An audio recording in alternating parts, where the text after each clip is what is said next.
꽃들도 구름도 바람도 넓은 바다도 찬양하라 찬양하라 예수를.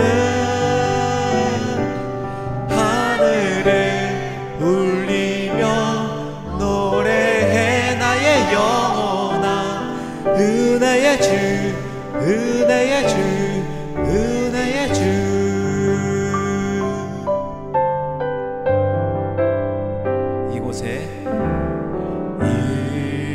이곳에 생명샘 솟아나 눈물 곧작 지나갈 때에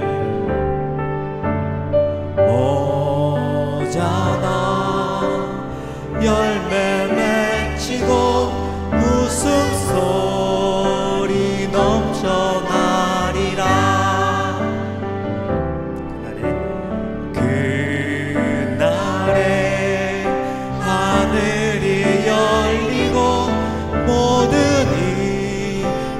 보게 되리라.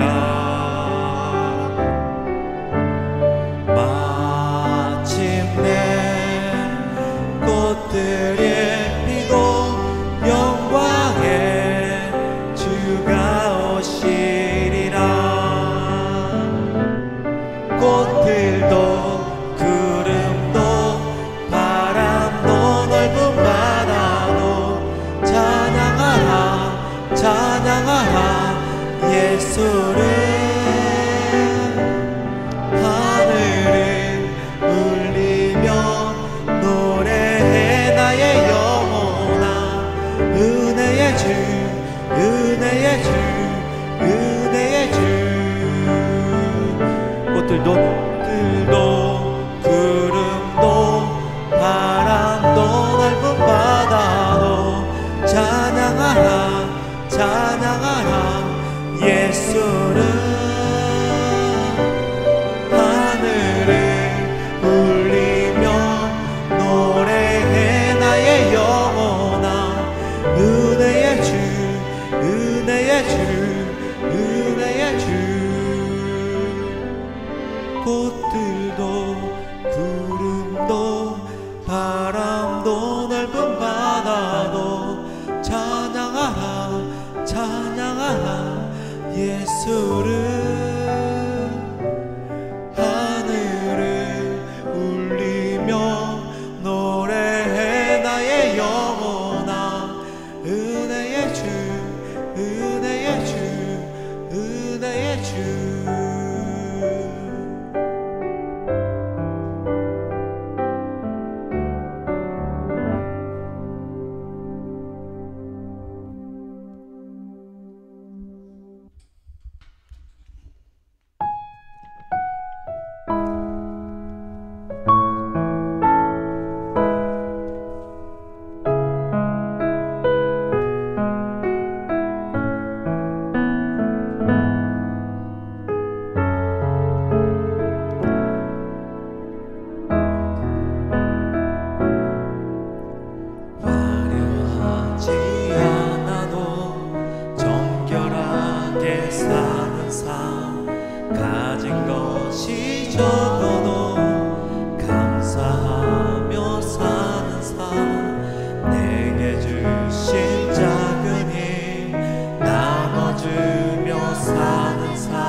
기도할 수 있는 건 억울한 일 많으나 주를 위해 참는 것.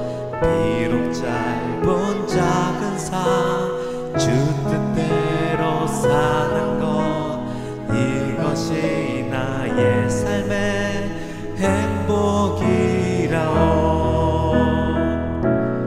이것이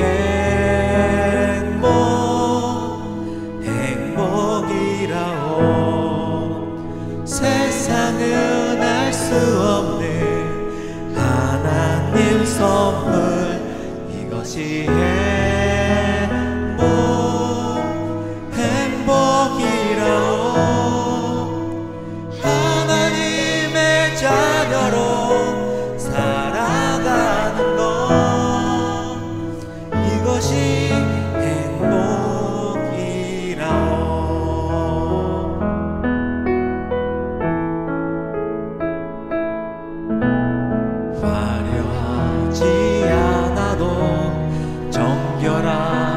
사는 삶 가진 것이 적어도 감사하며 사는 삶 내게 주신 작은 힘 나눠주며 사는 삶 이것이 나의 삶의 행복이라오.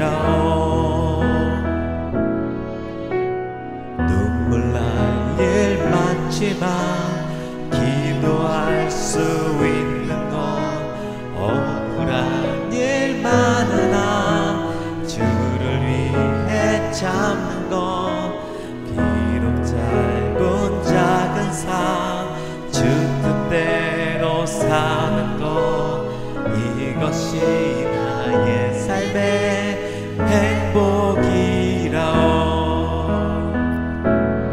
이것이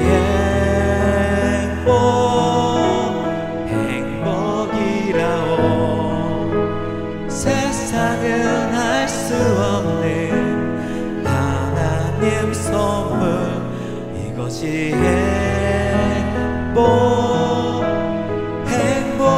행복이라오. 하나님의 자녀로 살아가는 것 이것이 행복이라오. 이것이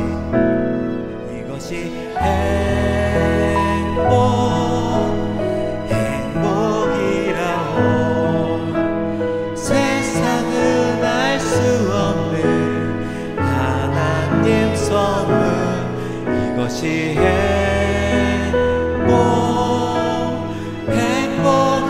행복이라오. 하나님의 자녀로 살아가는 것 이것이 행복이라오. 이것이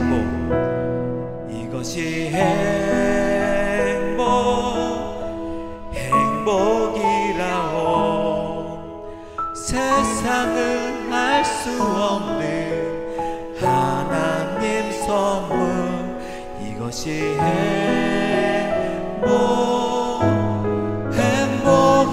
행복이라오. 하나님의 자녀로 살아가는 것 이것이 행복이라오.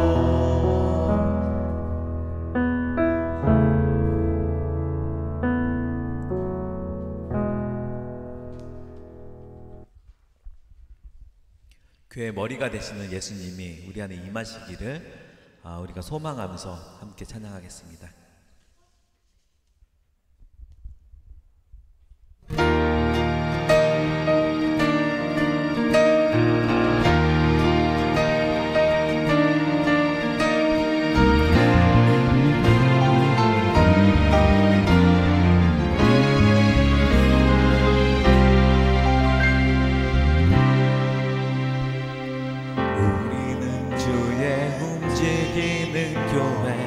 이곳은 주님을 위한 자리 내가 기도하는 모든 땅 위에서 하나님 예배받은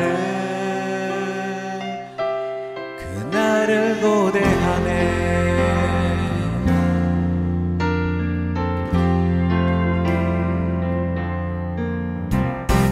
우리는 주의 움직이는 교회 이곳은 주님을 위한 자리 내가 기도하는 모든 땅 위에서 하나님 예배받은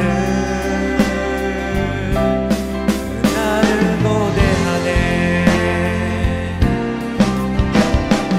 노래로 주님의 성전을 지으리 높임을 받으소서. 이스라엘의 찬송 중 거하신 주님은 거룩하십니다. 손 들어 주님의 보좌를 만들고 만다해 경배하리. 구름 날개 사이에 임하신 것처럼 내 위에 임하소서.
사이에 임하신 것처럼 내 위에 임하소서. 하나님, 우리가 이곳에 섰으니 땅을 치유하소서. 하나님, 우리가 어디에 있는지 주를 높이리라. 열방들아, 주님을 송축할지어다. 그 발 아래 입 맞추라. 영원한 통치자 주 예수 그리스도, 그는 위대하시와.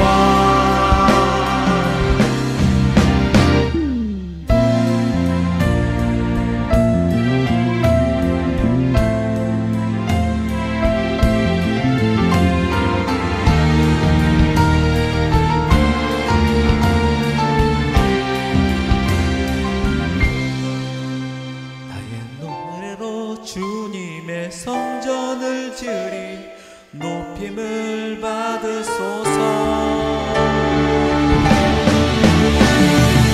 하나님, 우리가 이곳에 섰으니 나를 치유하소서. 하나님, 우리가 어디에 있는지 주를 높이리라. 열방들아, 그 발 아래 입 맞추라. 영원한 통치자 주 예수 그리스도, 그는 위대하시와.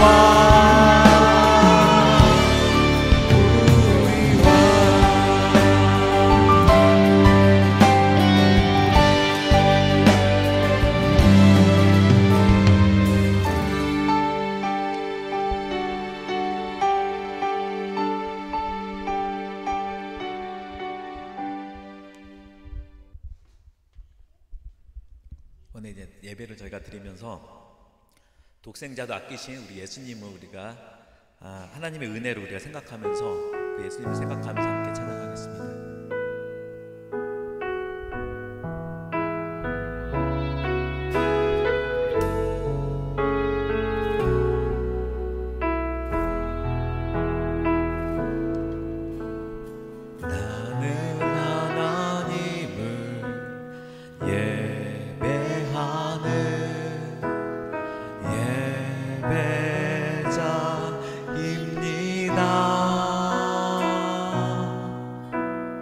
내가 서 있는 곳 어디서나 하나님을 예배합니다. 내 영혼 거룩한 은혜를 향하여 내 마음 완전한 하나님 향하여 이곳에서 바로 이 시간 하나님을 예배합니다.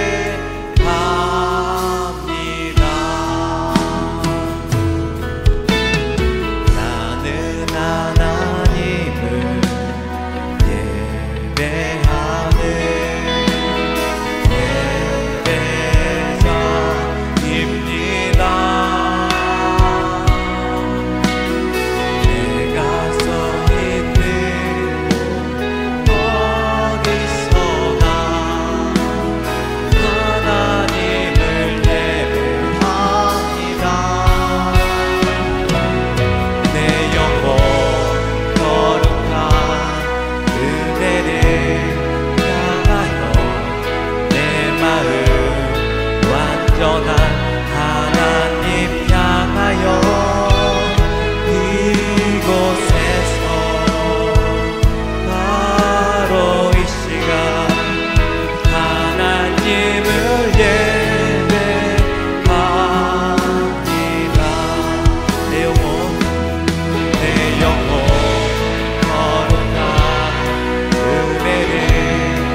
영혼 거룩한 은혜를 향하여 내 마음 완전한 하나님 향하여 이곳에서 바로 이 시간 하나님을 예배합니다. 시간 예배를 위해서 함께 통성으로 기도하겠습니다. 사랑해 주님 감사합니다. 이 시간 우리가 하나님의 은혜를 요새롭습니다. 우리의 마음이 높은 데 있게 하지 마시고 우리가 낮은 마음으로 하나님을 예배하게 해주시옵소서. 우리의 마음에 찾아오신 주님 감사합니다. 영광의 왕으로 우리 심령 안에 찾아가시고 우리 주님의 계시옵소서. 우리의 공동체 안에 찾아오시고 우리 안에 있게 하시고 우리 교회의 사랑과 감사와 성기가 용서가 넘쳐나게 하옵소서. 주님 감사합니다.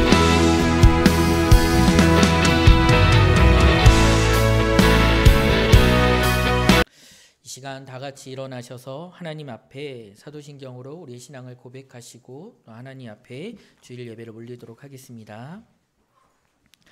나는 전능하신 아버지 하나님 천지의 창조주를 믿습니다. 나는 그의 유일하신 아들 우리 주 예수 그리스도를 믿습니다. 그는 성령으로 잉태되어 동정녀 마리아에게서 나시고 본디오 빌라도에게 고난을 받아 십자가에 못 박혀 죽으시고 장사된 지 사흘 만에 죽은 자 가운데서 다시 살아나셨으며 하늘에 오르시어 전능하신 아버지 하나님 우편에 앉아 계시다가 거기로부터 살아있는 자와 죽은 자를 심판하러 오십니다. 나는 성령을 믿으며 거룩한 공교회와 성도의 교제와 죄를 용서받는 것과 몸의 부활과 영생을 믿습니다. 아멘. 이 시간 323장 찬양 올리도록 하겠습니다. 323장입니다.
자리에 앉으셔서 3절 찬양 올리도록 하겠습니다.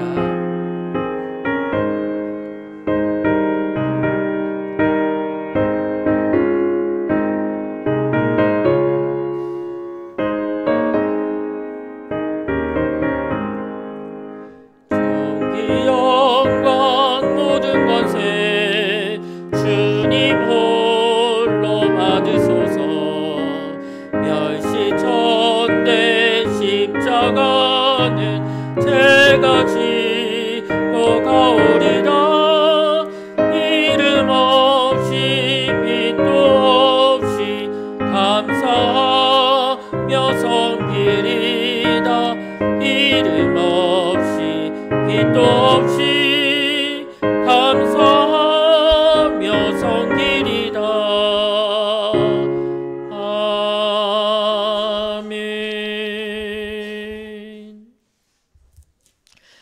우리를 대표하여 이동영 지사님께서 기도 올려주시겠습니다.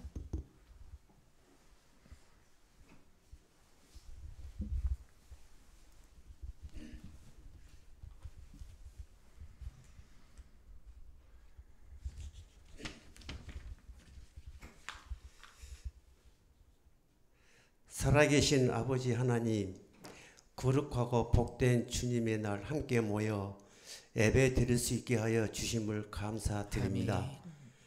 특별히 이곳에 100곳 성도 계열을 세워주심을 감사드리며 하나님을 알지 못하는 영혼들을 향하여 저희 모두가 아름답게 쓰임받는 은혜도 허락하여 주시옵소서. 사랑의 주님, 지난 한 주간의 삶 속에서 말씀대로 살기보다는 우리의 의지와 생각이 앞섰던 시간이 더 많았음을 고백하오니 용서하여 주시옵소서. 저희들의 언행 심사가 온전히 주님의 거룩하심을 닮아가게 하여 주시옵소서. 이 시간 선포되는 진리의 말씀을 통하여 저희들의 심령이 변화되게 하시고 하루하루 승리하는 삶을 살게 하여 주시옵소서. 아멘. 예배의 시종을 주님께 의탁하오며 살아계신 예수님의 이름으로 기도드립니다. 아멘.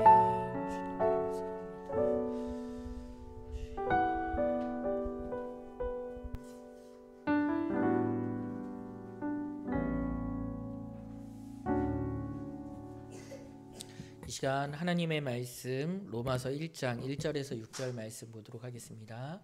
하나님의 말씀 로마서 1장 1절에서 6절 말씀입니다. 하나님의 말씀 로마서 1장 1절에서 6절 말씀 제가 봉독하도록 하겠습니다. 예수 그리스도의 종 바울은 사도로 부르심을 받아 하나님의 복음을 위하여 택정함을 입었으니 이 복음은 하나님이 선지자를 통하여 그의 아들에 관하여 성경에 미리 약속하신 것이라. 그의 아들에 관하여 말하면 육신으로는 다윗의 혈통에 나셨고 성결의 영으로는 죽은 자들 가운데서 부활하사 능력으로 하나님의 아들로 선포되셨으니 곧 우리 주 예수 그리스도시니라. 그로 말미암아 우리가 은혜와 사도의 직분을 받아 그의 이름을 위하여 모든 이방인 중에 믿어 순종하게 하나니 너희도 그들 중에서 예수 그리스도의 것으로 부르심을 받은 자니라. 아멘. 이 시간 하나님 앞에 50장 찬양 올리면서 우리의 마음과 삶을 또한 예물을 올려드리도록 하겠습니다.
드리네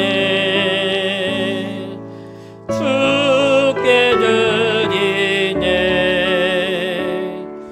사랑하는 구주 앞에 모두 드리네.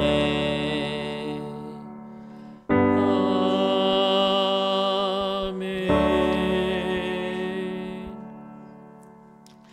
이 시간 교회 소식을 전해드리도록 하겠습니다. 네, 받으신 주보 뒤편에 배고 성도교회 소식을 함께 봐주시길 부탁드립니다. 배고 성도교회 소식을 알려드립니다. 저희가 어제부터죠, 토요일부터 이제 매일 성경이 로마서 1장부터 시작을 하고 있습니다. 그래서 주보 앞면에 로마서 1장부터 8장까지 적어놨는데요. 이 부분은 매일 한 장씩 읽어도 되시고 때로는 2장씩, 3장씩, 4장씩 아니면 나는 하루에 한 8장씩 보고 싶다라고 하시면 편하게 보셔도 괜찮습니다. 다만 이번 주간에는 로마서 1장부터 8장까지를 시간이 허락되실 때 또 하나님께서 마음을 부어주실 때 함께 우리가 마음을 모아 읽기를 또한 소망합니다. 또한 6월 7일 수요일인데요. 합신총회 전도 세미나가 이곳 배고 성도교회에서 진행이 됩니다. 1년에 2번 정도 총회 전도부에서 전도 세미나를 진행하는데요. 지난번에는 경남로에서 진행됐는데 이번에는 저희가 총회 개척 지원 교회로 선정이 되었기 때문에 이곳에 이제 전국적으로 많은 분들이 또 오셔서 함께 기도해 주실 뿐만 아니라 이종길 목사님께서 이제 붕어빵 전도라는 그 제목으로 또한 강의도 해주신다라고 합니다. 참여하시는 많은 권사님들 또한 집사님들께서 이 주변에 교회를 알리는 그 일들도 한 2시간 동안 진행을 해주시거든요. 그래서 그때 좋은 날씨와 또한 모든 만남 가운데 하나님의 은혜 주시기를 또한 기도 부탁드립니다. 또한 저희가 지난주부터 수요 성경 모임을 진행하고 있습니다. 오전 11시에는 저희가 작은 성경 공부 형식으로 또한 진행을 하고 있고요. 또한 저녁 8시에는 수요 기도회 형식으로 또한 저희가 모여서 말씀을 나누고 기도하고 있습니다. 마음과 시간이 허락되실 때 특별히 저녁 8시는 온라인 실시간을 저희가 계속 올리니까요. 거리가 좀 떨어져 있어도 참여하기를 원하시는 분들은 함께 참여를 부탁드립니다. 주일 예배 후에 식사의 교제가 있습니다. 시간과 또한 상황이 허락되신다면 함께 참여하여 그 성도의 교제를 온전히 누리기를 간절히 소망합니다.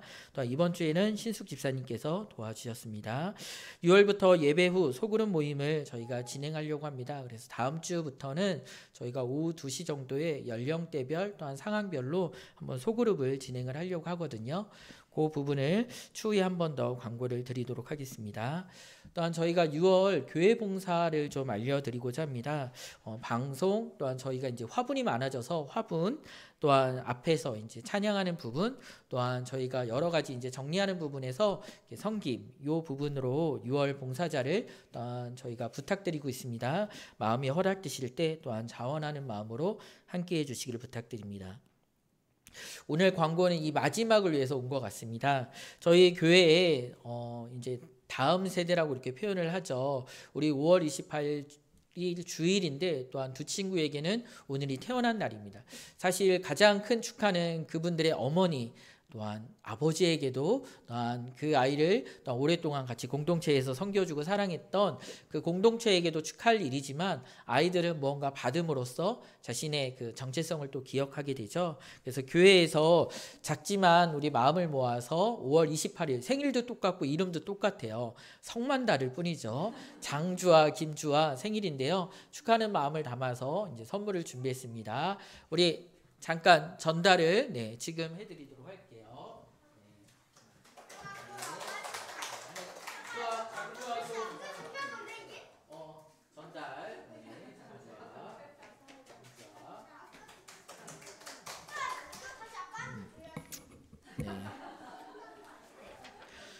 이것만큼은 엄마가 받지 않았으면 좋겠다라는 생각입니다. 이 시간 저희 드려진 예물을 위해서 오늘 예배를 위해서 함께 기도하고 말씀 보도록 하겠습니다. 할렐루야. 사랑과 은혜가 풍성하신 하나님 아버지, 누군가에게는 이 단비가 너무나도 절실히 필요하며 때로는 누군가에는 이 비로 인하여 마음과 또한 삶이 어려움을 겪는 이들도 있습니다. 하지만 그 안에 하나님의 섭리를 통하여 우리가 알지 못하는 그 긴 시간 동안 역사의 주권자이시며 또한 주인으로서 통치하시고 지키시고 인도하신 하나님만을 온전히 바라볼 수 있는 귀한 예배의 자리에 우리가 마음을 모으고 함께 참여하였습니다. 주님, 드려진 귀한 마음과 삶을 주님께서 기뻐 받아주시고 또한 주님 앞에 올려드린 귀한 예물을 통하여 쓰이는 곳곳마다 오직 주의 영광과 주의 뜻이 드러날 수 있도록 힘과 능력을 더딥혀 주시옵소서. 이 시간 간절히 구하며 하나님 앞에 소원하는 제목들이 있습니다. 하나하나 기억하여 주시고 또한 그 모든 기도의 제목 가운데 하나님의 뜻을 알게 하시며 믿음으로 온전히 하나님의 인도하심을 따라 순종할 수 있는 담대함도 더하여 주시옵소서. 오늘 특별히 우리의 다음 세대들을 한 명 한 명 되돌아보는 가운데 귀한 두 친구가 생일을 맞이하였습니다. 그 생명이 어디로부터 왔는지 또한 그 인생의 주인이 누구신지 함께 깨닫게 하여 주시고 우리에게 맡겨진 이 귀한 다음 세대가 사랑하는 귀한 믿음의 공동체를 통하여 건강하게 또한 성장할 수 있도록 주님 은혜와 능력과 지혜를 더딥혀 주시옵소서. 오늘도 주신 말씀 가운데 겸허히 주님 앞에 섭니다. 우리의 눈과 우리의 귀와 우리의 마음을 열어주시고 그 말씀에 아멘으로 화답할 수 있는 귀한 마음도 주님께서 더딥혀 주시옵소서. 전하는 자나 듣는 자나 주의 손길 가운데 붙잡힌 바 되는 귀한 은혜의 자리로 주님 인도하여 주시옵소서. 예수님의 이름으로 감사하며 기도드립니다. 아멘. 저희가 몇 주간 동안 이렇게 말씀을 보면서 사실 말씀에 대한 제목이 없었습니다. 근데 이번 주부터 제목을 좀 고민하고 또 고심했습니다. 이 고민 가운데 제목이 여러 번 바뀌었죠. 주제가 바뀐 부분도 아닌데 이제 제목을 어떻게 하면 잘 전달할 수 있을까 바뀌고 바뀌었는데 최종본이 이 부분입니다. 그러나 지금도 이 제목이 조금 바뀌었으면 좋겠다라는 생각이 들어요. 정확하게 우리 교회에 누군가의 이름을 넣고 싶은, 누군가의 공동체를 넣고 싶은 그런 마음이 있습니다. 그래서 이따가 저희가 예배 끝나고 나서 이 제목에 스스로의 이름, 또한 우리 공동체의 자리, 또 몸된 교회가 어느 곳에 서 있어야지, 어느 곳을 바라봐야 되는지 우리가 한번 스스로 살펴볼 수 있는 시간이 되었으면 좋겠습니다. 저희가 제목 가운데 오늘 보고자 하는 말씀은 로마서 1장 1절부터 6절의 말씀입니다. 근데 조금 더 깊이 보면 사실 3절부터 저희가 4절까지 그 말씀을 중심적으로 봐야 되는데 앞으로 한 4주 정도는 저희가 계속 로마서를 살펴볼 예정이기 때문에 오늘은 좀 서론적인 부분이면서도 또 저희가 이 로마서를 쓴 바울에 대해서 한 번 더 생각을 했으면 좋겠습니다. 이제 예수님이 승천하셨죠. 제자들은 많은 부분에서 당황을 하게 됩니다. 그러나 예수님께서는 제자들에게 이렇게 말씀하셨죠. 저희가 새 번역으로 제가 썼는데요. 사도행전 1장 8절에 보게 되면 예루살렘과 온 유대와 사마리아에서 그리고 마침내 땅끝에까지 이르러 내 증인이 될 것이다 라고 주님께서 말씀하십니다. 성령이 임하시면 너희가 능력을 받고, 이렇게 앞부분에 있는데요. 여기서 중요한 부분은 예루살렘, 온 유대, 사마리아 그리고 땅끝까지 이르러 증인이 된다라는 것이죠. 실제로 이 당시 사람들은 땅끝을 어디로 여겼을까요? 우리 다음 지도를 보게 되면 이제 로마 당시 지도인데요. 이쪽 보는 편에서 이쪽 편 끝에가 이제 예루살렘의 그 경계 가운데 이제 예루살렘이 있죠. 그 아래로는 아프리카, 또 위로는 이제 소아시아와 또한 유럽까지 이제 차지하게 됩니다. 이 지금 표시된 붉은 지역이 어디냐면 바로 로마 제국이라는 거예요. 로마 제국 안에서 살았던 사람들은 어디 가든 그 나라 언어를 사용하게 되었습니다. 어디 가든 놀랍게도 그 나라에 세워진 도로를 따라서 가게 되었어요. 그리고 그 로마법의 통치를 받게 되었다라는 것이죠. 그러면 저 붉은 지역 어디에 살든 자기는 어디에 속했다라고 생각할까요? 나는 로마에 속했구나 라고 생각해요. 로마에 점령된 점령지라고 하더라도 그들은 살면서 로마 언어를 쓰고 또 로마법의 통치를 받고 로마 군대가 세워지고 어디로 가든 로마를 향해서 뻗어있는 그 길을 보면서 이 세상의 전부는 로마구나 라고 생각했을 거예요. 예루살렘에 살고 있던 유대인들도 마찬가지입니다. 그들이 들었을 때 유대와 또한 사마리아와 땅끝이라고 얘기했을 때 그 땅끝이 어딜까라고 생각해 보면 실제 로마 제국 가장 끝에 있는 우리가 지금 알고 있는 스페인 그쪽이죠. 그쪽이 아마 땅끝일 것이다 라고 스스로 확신하면서 보게 되었습니다.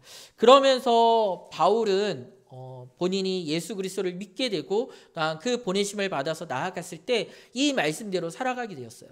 근데 바울뿐만 아니라 다른 사람들도 그러한 삶을 살게 되었죠. 그래서 예루살렘에 이 말씀 가운데 정말 성령이 임하셨죠. 저희가 오순절 사건이라고 얘기하는데 그 오순절 사건 때 어떤 일들이 일어났나요? 각 사람이 각 나라의 언어로 말하기 시작했어요. 그리고 하나님의 큰 일들을 듣게 되었죠. 그 일을 듣게 된 사람들은 너무나도 놀라워합니다. 그리고 주저주저하던 베드로 또한 주저하던 많은 사람들이 죽음을 두려워하지 않고 주 예수 그리스도를 선포하며 또한 드러내기 시작했어요.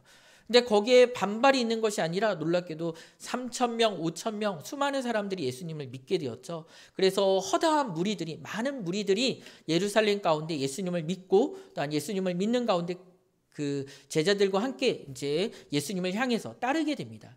놀라운 이 사건들이 있을 때 반대로 가만히 있으면 안 되겠다라는 생각을 하게 되죠. 그래서 유대인의 지도자들은 더 강력한 핍박을 하게 됩니다. 그래서 스데반을 죽이기로 결심하게 되죠. 그리고 그 스데반을 죽이는 가운데 그의 겉옷을 들고 증인이 되었던 사람이 있습니다. 그가 바로 우리가 알고 있는 바울이죠. 이 바울은 그때 스데반이 죽는 것이 당연하다라고 생각했습니다. 그리고 다른 예수를 따르는 사람들을 잡기 위해서 다메섹 도상, 다메섹까지 막 달려가고 있었죠.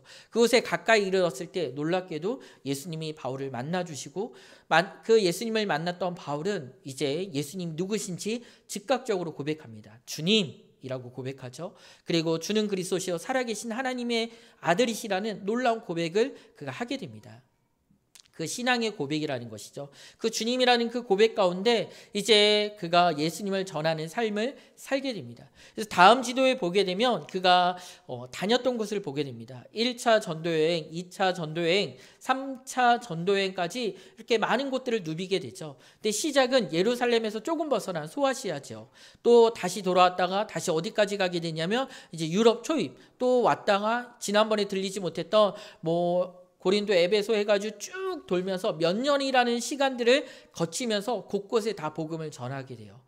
그러면서 바울은 스스로 생각했습니다. 뭐라고 생각했냐면 그래 이제 소아시아 우리가 전하고자 했던 그리고 하나님께서 마게도냐를 건너가라 라고 말씀하셔서 그곳까지 복음을 다 증거했으니까 이제 남은 땅은 어디냐면 바로 땅끝이라고 불리는 바로 그 스페인이구나 라고 생각했어요. 그리고 스페인으로 건너가기 전에 어디를 들리기를 원했냐면 로마에 들리기를 원했죠. 왜 그러냐면 스페인은 너무나도 먼 곳이기 때문에 그곳에 가기 위해서 경유지가 필요했어요. 그뿐만 아니라 그 로마를 향한 하나님의 마음과 하나님의 부르심을 알고 있었기 때문에 바울은 계속해서 로마에 마음을 두고 생각하고 있었습니다. 저희가 사도행전 19장 21절인데 같이 한번 읽어보도록 할게요. 함께 읽어보도록 하겠습니다. 시작.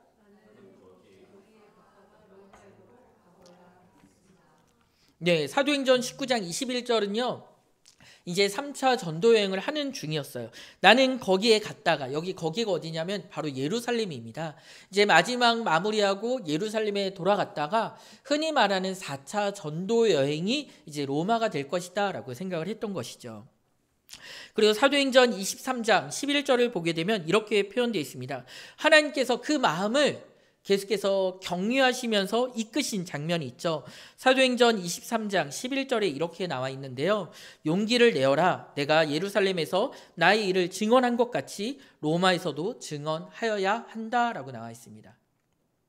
지금 여러 핍박과 어려움 상황이었어요. 그리고 도저히 그 바울이 로마에 갈 수 있을까 없을까 후의 상황을 예측할 수 없을 정도로 자신의 지금 생명이 여기서 끝나는 거 아니야? 라는 그런 상황이 그 눈앞에 벌어지고 있었죠.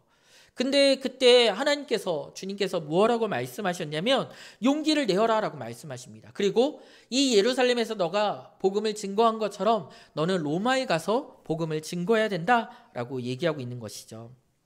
그래서 바울은 결국 어디를 도착했냐면 로마에 도착했습니다. 사도행전 28장 우리 16절 그 앞부분인데 우리가 로마에 들어갔을 때라고 나와 있는데요. 바로 바울이 로마에 들어가게 되었다라는 것이죠. 앞서서 그가 전도여행을 하면서 늘 마음 가운데 하나님께서 말씀하신 그 땅끝을 향하여 마음이 있었고 그 땅끝을 가는 가운데 그의 마음에 계속 로마가 생각났었죠. 그리고 로마를 통하여 이제 땅끝을 가겠다라는 다짐과 함께 갔다가 여러 어려운 상황들이 있었어요. 그래서 결국 그가 로마로 가게 되었지만 어떻게 가게 되냐면 끌려가게 됩니다. 죄인으로 끌려가게 되는 것이죠. 선교 여행처럼 그 다른 1차, 2차, 3차처럼 그냥 자기 발로 간 것이 아니라 로마 병정들에 의해서 끌려서 로마에 도착하게 된 것이죠. 그러나 그 가운데서도 우리는 바울의 마음이 어떠했는지 충분히 알 수 있습니다. 그곳에서도 복음을 증거하며 만나게 하신 사람들에게 계속해서 교제하고 하나님의 놀라운 소식들을 알려주고 드러내었다라는 것이죠. 우리는 이 부분을 보면서 다시 로마서를 한번 봤으면 좋겠습니다. 우리 로마서 15장 22절에서 25절인데요. 모든 이야기를 마치고 거의 끝마무리하는 그 시점입니다. 그가 뭐라고 얘기하냐면 여러 번 길이 막혀 여러 해 전부터 여러분에게 가기를 바랬다라고 얘기하고 있습니다. 그런데 지금 나는 어디로 가고 있냐면 예루살렘으로 가고 있다라는 것이죠. 그러면 지금 이 로마서를 써서 보내고 있는 상황은 무엇이냐면 아직 전도 여행 중이었다라는 것이죠.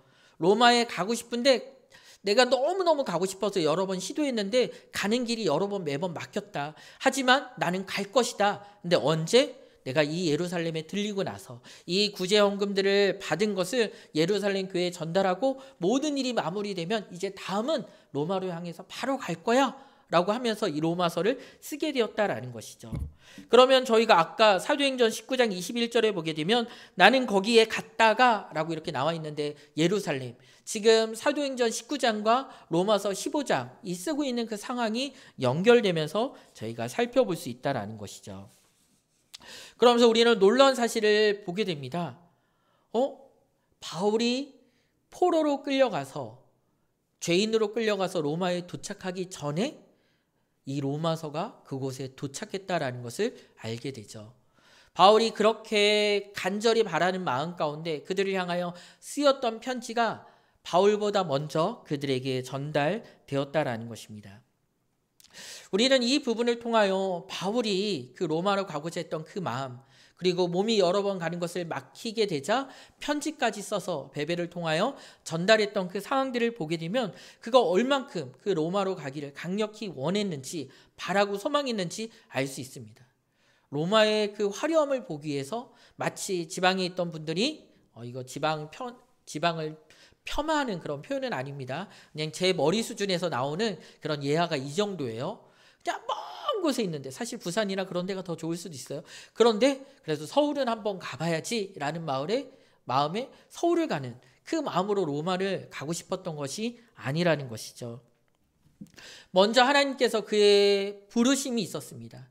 하나님께서 그를 부르셨을 뿐만 아니라 그를 보내신 곳이 바로 로마라는 것이죠. 땅끝이었지만 계속해서 하나님께서는 용기를 내어라 격려하면서 너는 로마에 가서도 로마 황제 앞에서 로마의 그 수많은 백성들과 교회 앞에서 복음을 선포하실 것이다 라고 말씀하셨기 때문에 바울은 늘 그것을 의식하고 생각했습니다. 저희는 이제 로마서 1장 1절을 보고자 합니다. 우리 한번 같이 읽어보도록 하겠습니다. 로마서 1장 1절입니다. 같이 한번 읽도록 하겠습니다. 시작.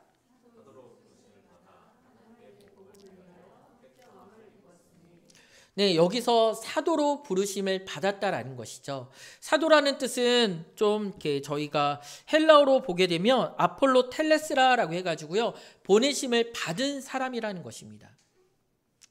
그러니까 굉장히 이 단어가 당시에는 흔하게 사용되었어요. 그냥 일반 헬라어 안에서 보냄을 받은 사람, 뭐 심부름해가지고 가서 전하라 라고 얘기했던 부분, 좀 멋진 표현으로는 대사라고 얘기하지만 그냥 종의 의무도 포함되어 있어요. 받은 사실 그대로 있는 그대로 전달하는 그런 부분이라는 것이죠. 근데 바울이 지금 어떻게 부르심을 받았냐면 사도로 부르심을 받았다라는 것입니다. 보내심을 받은 자로서 그 땅끝을 향하여 또한 그 로마를 향하여 하나님 앞에 보내심을 받은 자라는 것이죠. 무엇을 위해서? 하나님의 복음, 이 부분이 3절과 또한 4절에 분명하게 나와 있는데요. 바로 그의 아들 예수님에 대해서, 우리 주 예수 그리스도에 대해서 전하고 또한 증인이 되기 위해서 그가 보냄을 받았다라는 것입니다. 그런데 이 사도라는 부분들을 저희가 조금 더 생각해 보면 많은 사람들은 예수님의 12제자만 사도라고 생각하는 경우들이 있어요. 그 가운데 가룟 유다가 예수님을 배반하고 쫓겨났기 때문에 나중에 다시 한번 제비를 뽑아 마띠아를 넣어서 이 12이라는 숫자, 마치 이스라엘의 12지파처럼 맞춰서 이들만, 예수님의 제자들만 사도라고 생각하는 경우들이 있는데요. 놀랍게도 하나님께서 바울을 향하여 사도라고 부르셨습니다. 그러면 바울까지만 해당되나 보다. 이방인의 사도로 불렸던 그 바울까지만 사도로 해당되는구나 라고 생각해 볼 수 있지만 아니에요. 이후에 보게 되면 안디옥 교회에서 바울과 바나바를 파송할 때 그들을 향하여 뭐라고 표현했냐면 두 사도라고 얘기했어요. 그 예수님의 형제였던 야고보에게도 다른 사도들과 함께 묶어서 이렇게 표현하고 얘기했었죠. 그래서 성경에 보게 되면 이 사도라고 이렇게 명칭이 붙은 사람들은 예수님의 12제자 마띠아, 바울, 바나바, 또한 야고보까지 있게 됩니다. 그들의 공통된 사명은 무엇이냐면요, 하나님 나라의 그 확장을 위해서 복음을 전파하는 그 일들이었죠. 그래서 계속해서 예루살렘과 또한 유대와 사마리아와 땅끝까지 하나님 나라를 확증하고 또한 복음을 전파라라고 얘기했어요. 이 일은 바울만 한 것 같지만 다른 제자들도 마찬가지로 똑같이 했습니다. 때로는 그 가운데 순교를 당하기도 했고, 때로는 예루살렘 안에 머물면서 복음을 전한 사람들도 있고, 때로는 사마리아 지역에서 오랫동안 머물면서 복음을 전한 사람들이 있는가 하면 위로 올라가고 또한 그 땅끝 스페인을 향하여 가려고 했던 사람들도 있지만 오히려 아프리카와 아래쪽으로 내려간 그런 제자들도 있었다라는 것이죠. 그런데 그들의 공통된 목적은 무엇이었냐면 바로 보내심을 받은 대로 나아가서 그곳에서 복음을 증거하는 그런 일들이었다라는 것입니다. 우리는 여기서 사도의 공통적인 특징이 있어요. 그것은 무엇이냐면 보내심을 받았다라는 것이죠. 그래서 아폴로 텔레스라고 이렇게 불리게 되지만 그 전에 어떤 일들이 있게 되냐면 부르심을 먼저 받았다라는 것입니다. 저희가 로마서 1장 1절과 6절을 한번 제가 읽어드리도록 하겠습니다. 1장 1절 예수 그리스도의 종 바울은 사도로 부르심을 받아 라고 나와 있죠. 자신을 표현할 때 사도로서 부르심을 받았다라고 얘기하는데요. 6절에 보게 되면 1장 6절에 너희도 그들 중에 예수 그리스도의 것으로 부르심을 받은 자니라 라고 얘기하고 있습니다. 그래서 아까 제목에 나 바울도 그렇지만 우리 여러 사람들이 하나님 앞에 부르심을 받았고 그 부르심 가운데 명령을 받아서 다시 한번 보내심을 받는 그런 일들이 일어나게 되었다라는 것이죠. 그러면서 에베소서 2장 20절을 보게 되면 이렇게 표현되어 있습니다. 너희는 사도들과 선지자들의 터 위에 세우심을 입은 자니라 라고 얘기하고 있는데요. 이 에베소서 2장은 지금 누구를 얘기하고 있냐면 교회를 얘기하고 있는 거예요. 하나님 앞에 몸된 교회, 하나님의 부르심을 받았던 교회가 어떤 터 위에 세워져 있냐면 사도들과 선지자들의 터 위에 서 있다라고 얘기하는 것입니다. 이것은 무엇일까요? 사도도 하나님의 아들을 위하여 복음을 증거하는 사람들이었죠. 선지자들은 또한 어떤 사람이었나요? 로마서 1장 2절에 보게 되면 이렇게 나와 있습니다. 하나님이 선지자들을 통하여, 하나님이 구약시대 또한 신약시대에도 있었지만 선지자들을 통하여 그의 아들에 관하여 성경에 미리 약속하신 것이다 라고 말씀하고 있는데요. 바로 그 선지자들도 미리 약속하신 그 하나님의 아들에 대한 부분들을 예언하고 또한 증언하던 그런 사람들이었다라는 것이죠. 이 사도들과 선지자들 터 위에 세워졌다라는 것은요, 바로 하나님의 아들이신 예수 그리스도를 또한 증거하고 또한 증인이 되는 그 부분이 교회와 연결되어 있다라는 것을 우리가 생각해 볼 수 있습니다. 저희가 이 부분을 보면서 아까 우리가 아포스텔로스라는 그 사도라는 그 부분이요, 헬라어잖아요. 그러면 또 이후에 라틴어로 어떻게 바뀌었는지 좀 생각해 보면 그 단어가 있는 그대로 바뀐 게 바로 미시오입니다. 미시오. 내가 보냈다라는 뜻이죠. 근데 이 미시오가 영어로는 어떻게 바뀌었을까요? 미션입니다. 우리가 알고 있는 그 미션, 그냥 보내심을 받았다라는 것이죠. 보내심을 받은 자들이라는 것입니다. 그 미션이 누굴까요? 바로 교회라는 것이죠. 선지자들도 사도들도 하나님의 보내심을 받은 자로서 주어진 그 이스라엘 땅에서 복음을 증거하고 또한 예수 그리스도 오심을 미리 선포했다라고 한다면 이제 사도들은 그 예수 그리스도의 오심을 보았고 또한 증인으로서 곳곳에 나가서 이 소식을 증거하고 또한 선포하는 사람들입니다. 교회는 좀 이렇게 독특합니다. 독특하다라는 것은 무엇이냐면요, 우리가 부르심을 받는 것과 보내심을 받는 것이 어떻게 보면 계속해서 일어나게 됩니다. 지금 우리는 놀랍게도 하나님 앞에 부르심을 받아서 이 자리에 모이게 되었잖아요. 모여서 하나님의 은혜와 하나님 온전한 신앙의 고백을 통해서 예수님이 누구신지 우리가 깨닫고 하나님의 아들이신 그분을 높이며 찬양하며 드러내게 됩니다. 그런데 우리는 여기만 머물러 있지 않아요. 놀랍게도 우리는 이 예배와 또한 이 말씀이 끝나고 어떻게 되나요? 나아가요. 어디를 향해서? 세상을 향하여. 하나님께서는 놀랍게도 우리를 매주 매 순간마다 부르시지만, 하나님께로 부르시지만 또 우리를 계속해서 세상을 향하여, 땅끝을 향하여 우리를 보내신다라는 것입니다. 우리는 그 부분을 보면서 이렇게 표현합니다. 그리하여 교회는 사도적 교회라고 얘기를 하죠. 많은 사람들이 오해하는 부분들이 있습니다. 교회 가운데서 많은 특징들이 있지만 그 중에 너무나도 분명한 특징이 바로 이 사도성입니다. 그러나 종교개혁이 일어나면서 좀 여러 문제들이 생겼어요. 왜 그러냐면 캐톨릭 안에서는 첫 번째 교황을 베드로로 보고 또한 그 베드로의 그 수익권, 교회에게 주신 그 권한이 계속해서 이어진다라고 얘기합니다. 그리하여 지금의 교황을 사도로 이렇게 명칭하고 표현하는 그런 부분들이 있죠. 근데 그 사도의 직분은 아까 말했던 그때 끝났어요. 예수님을 직접 만나고 또한 증거했던 사람들로 끝났어요. 그러면 더 이상 복음이 증거되는 그 일들도 사도가 죽었으니 그 제자들이 없으니 우리는 끝난 건가요? 라고 얘기하는데 놀랍게도 아니에요. 그 사도적 사명이 누구에게 이어졌냐면 교회에게 이어졌다라는 것이죠. 그리하여 속사도 시대를 거쳐서 인재, 중세 또한 지금까지 우리는 계속해서 교회를 통하여 하나님께서 우리에게 주신 그 사명들, 그 미션, 보냄받은 자로서 우리가 그 일들을 계속해서 이루고 또한 하나님 앞에서 그 말씀을 선포하고 있다라는 것입니다. 교회의 또 다른 표현을 저는 너무나도 좋아하는 표현인데 바로 성도입니다. 그리스도인이라는 그 명칭을 또한 우리가 잘 알고 있는데요. 바울은 이 그리스도인을 대체하는 표현으로 성도를 총 적어도 38번 정도 사용했다라고 얘기해요. 그럼 성도라는 것은 무엇이냐면 그리스도인이라는 것이죠. 또한 그리스도인이라는 것은 무엇이냐면 교회를 지칭하고 있는 거예요. 다 같은 말, 같은 표현이죠.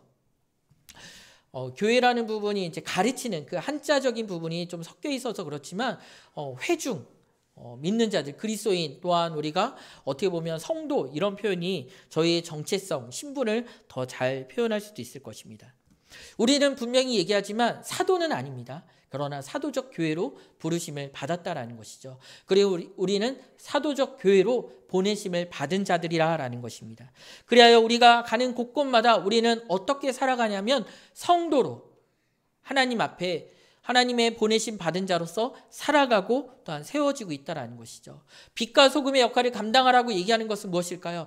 빛이 더 모이면 더 환해지는 것 같아요. 그러나 빛이 흩어질 때 더 많은 영향들을 보내게 됩니다. 빛을 한 군데 모으면 여기만 환해지죠. 그러나 빛이 골고루 가게 되면 어둠이 물러가고 또한 빛이 있는 곳곳마다 그 밝음과 진리가 드러나게 된다는 것입니다.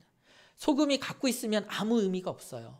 어느 곳에 뿌려져야지, 음식에 들어가야지 그 맛을 내게 됩니다.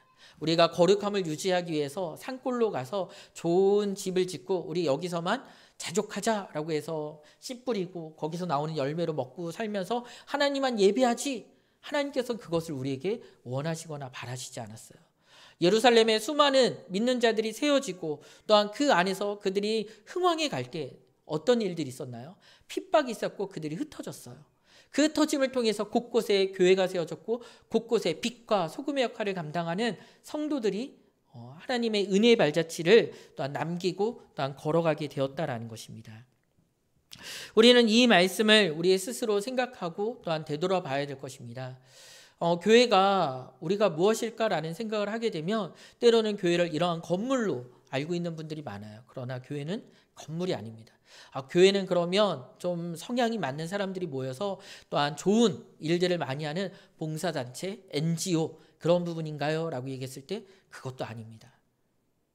교회는 무엇일까요? 하나님의 부르심을 받아 그 구원을 온전히 기뻐하고 감격하는 이들이고 또 하나님의 보내신 가운데 온전히 순종하는 이들이 바로 성도고 또한 교회라는 것입니다.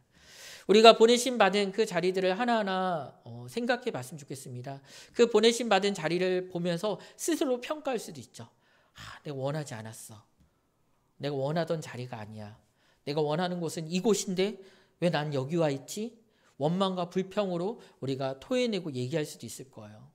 이건 꼭 지리적인 부분만 얘기하는 것은 아닙니다. 우리에게 주어진 지금의 삶이 내 생각과 내 계획대로 인도되지 않았을 때 어떻게 보면 우리가 결혼을 하고 또한 가정을 이뤘을 때 이 모든 관계조차 내가 선택하고 내가 원하는 그런 부분이 아니라는 것이죠.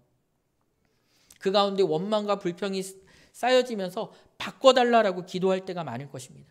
하나님, 저의 성적을 바꿔주세요. 하나님, 제가 원하는 대학, 직업, 직장, 안 그럼 내가 원하는 관계, 원하는 사람들만 만날 수 있도록 해주세요 라고 얘기할 수 있겠지만 아니죠.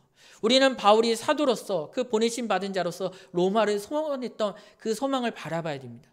그가 얘기했을 때 하나님, 저는 로마 시민권자니까 당당하게 가서 멋지게 로마 황제 앞에 편하게 만나고 얘기할 수 있게 해주세요 라고 그렇게 바라고 소망했을까요? 가기만을 바랬죠. 어떠한 모습이든지. 서신서를 쓴 그 목적도 그랬고 그가 죄인으로 포로로 끌려간 가운데서도 그가 갇혀있고 또한 밖으로 나아갈 수 없는 그 상황이었지만 2년여 동안 가까운 시간 동안 수많은 사람들을 만나고 또한 그 안에서 복음을 증거하며 나아갔다라는 것입니다. 어떻게 그가 보내심을 받은 자로서 그 보낸 자리에서 하나님만 의지하고 하나님만 바라보고 또 하나님 안에서 살아갈 수 있었을까? 이 부분이 좀 고민되고 조금 더 깊이 생각을 해봐야겠다라고 생각했습니다. 저는 그래도 목사잖아요. 사도는 아닙니다. 제사장도 아닙니다. 그냥 성도로서 하나님께서 모든 삶을 전임사역자로 부름받은 목회자입니다. 그리고 어느덧 교회를 개척했죠. 그리고 함께 성도님들과 함께 예배를 드리면서 살아가고 있습니다. 이렇게 살아가는 가운데 많은 생각들이 들죠. 내가 보낸 자리가 하나님께서 나를 보내신 곳이 어딜까? 이 100곳 이 자리일까? 안 그러면 우리 가정일까? 내가 만나는 사람들일까? 생각하게 됩니다. 그러면서 이렇게 놓치는 부분들이 있더라고요. 그것은 무엇이냐면 내가 생각해서 이렇게 지역과 삶과 또 모든 영역들을 다 나를 주관적으로 생각해서 바라보고 생각하게 된다는 것이죠. 그러면 나에 따라서 나의 감정에 따라서 그 모든 것들이 변하고 달라진다는 것입니다. 근데 바울은 스스로를 어떻게 표현했냐면 예수 그리스도의 종이라고 표현했습니다. 여기서 누가 중심인가요? 바울이 중심인가요? 아니죠. 그리스도께 속해 있는 것입니다. 예수 그리스도의 종, 또한 자신을 더욱더 낮춰서 신분을 분명하게 얘기했는데 그리스도 중심적으로 그가 생각하고 바라보고 얘기했다는 것이죠. 적절한 표현이 무엇이 있을까라고 하다가 적절할지 모르겠지만 제가 이보혜의 남편 누구입니다라고 소개하면 내가 그 사람에게 속해 있다라는 것이죠. 저는 백오 성도교회 성도 집사 누구입니다라고 얘기하면 주체가 중심이 그 부분이라는 것이죠. 저희가 그리스도인, 성도라고 이렇게 부를 때마다 우리의 중심에서 내가 중심이 아니라 그리스도가 중심이며 하나님께서 나의 삶의 주권자가 되신다라는 것을 기억하고 또한 바라보게 된다라는 것입니다. 바울은 그러한 삶을 살았습니다. 보내심을 받은 자들은 그러한 삶을 살았습니다. 그렇기 때문에 어느 곳으로 보내셨는지 어느 자리 그 부분이 중요한 부분이 아니죠.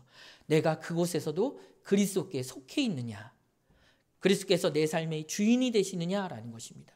내가 막상 갔는데 그곳에서 화려함이 있어요. 너무 좋은 것이 있어요. 먹을 것이 풍성해요. 그러면서 점점 내가 그리스도께 속한 것, 내가 그리스도의 것, 그리스도의 중심으로 살아가는 것을 잊어버린다라고 한다면 그곳에 있지만 보내심을 받은 자로서 살아가지 못한다라는 것이죠. 이 부분에 대해서 적절한 표현으로 많은 예화들을 쓸 때 바로 요셉을 많이 사용합니다. 요셉은 어떻게 그 애굽 땅에 가게 되었죠? 다들 총리가 된 것만 기억할 수 있어요. 그러나 그 총리가 되는 과정들을 보게 되면 수많은 일들이 있었습니다. 그러나 그가 그때마다 고백했던 것은 무엇이냐면 내가 어떻게 하나님 앞에서 죄를 지을 수 있겠습니까? 그가 그곳에 보내심을 받은 자리에서 여전히 그리스도의 것, 하나님의 것, 나의 삶의 주인은 하나님이신 것을 선포했어요. 그때 하나님께서는 그를 통하여 하실 일들을 곳곳에 펼쳐서 보냈죠. 포로기 때 수많은 선지자들 또한 수많은 사람들이 끌려갔습니다. 그곳의 문화와 그곳의 집과 그곳의 직장을 얻어서 그곳에 안주하던 그런 사람들도 있었어요. 그러나 여전히 그곳에서 하나님을 향하여 창문을 열고 기도했던 다니엘도 있었고, 하나님 백성으로서 내가 죽으면 죽으리라 각오했던 에스더와 모르드게가 있었다라는 것입니다.